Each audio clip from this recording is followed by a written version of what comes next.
Saan man nga ti Ilocos Norte ti kang runaan na ng sagrap iti rungsod ti Bagyo Uwan. Nangitundala ta daytoy iti negatibo nga epekto kang runaan ni ti bendeg ti agrikultura. Kuna ti Ilocos Norte Agriculture and Fisheries Extension Center wenno INAFEC, numan kaadwan kadagiti mula apagay ket naapiten sakbay pay anrik na iti probinsya ti Bagyo. At dalat ta dagiti mula an apektaran. Basta iti partial damage report, umabot ang tinasurok 10 million pesos di tinadael iti bendeg ti agrikultura gapu iti Bagyo Uwan. Karaman kadagiti naapektaran ket digiti high value crops nga isu digiti kang runaan met nga mulmula digiti mannalon kadagiti a panawen. Mostly sir, ti kaaduan na kada ito yun after rice nga minan. So, mostly high value crops. Nangro na iti garlic, mangrugi ti October 15 and up to the ideal type nga panagmula namin ti garlic sir is that from October 15 to November 15. Di sibuyas sir, lasuna. Lasuna di badok, pinili, di kita nung masubmerge, dagiti no kasir ti medyo matamaan. And also ti angin mat ti manggo tayo kasi adu tinangrugin nga nag-spray from I think as early as August, September adu dagiti nag-spray yan sir ti mangga. So nga adu dagiti affected tatak.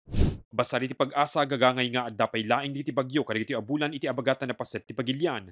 Ngem maibilang nga unusual digiti bagyo ang makaapektar iti amyanan na paset ti Luzon kas ti Bagyo Uwan. Kunapay ti ahensya anuman sumagmamano na bagyo iti napasaran iti probinsya kadaytoy atawen, saan pay unay nga adu iti napasaran na tudo. Dito sa area natin, hindi pa.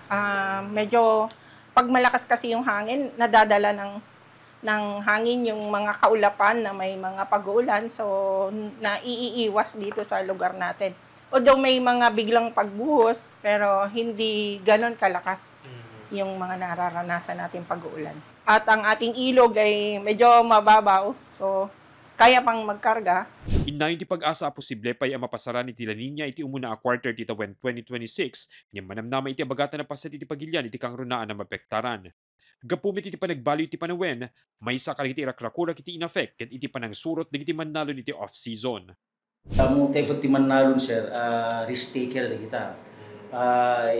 Actually encourage me sir nga off season da, so adu dagi support nga ititid mi kanyada. Pero yad adalim kanyada din sir digiti ti pagmulaan da digiti rolling areas tapno may mantitudo han unay nga masubmerge ken han nga maepektaran. Ngem te kunatayon sir amo ti farmeran no adda imula na agmula latta. Pero yad advise me no kastoy nga adda pagarigan nga La Nina sir, digijay ti pagmulaan da basit handang agmulmula kadagiti low lying areas tapno basbasit ti madamage nga crops tayo sir. Agtultuloy iti panagukonti in effect ti kabuklan na bilang iti perdisyon. Iti palagipda kadagiti mannalon ket iti inda pa nang pa-insure kaditi mula da. Tapnon adda ta iti pagserbyan na dagiti nagbannugan da no adda iti didigra.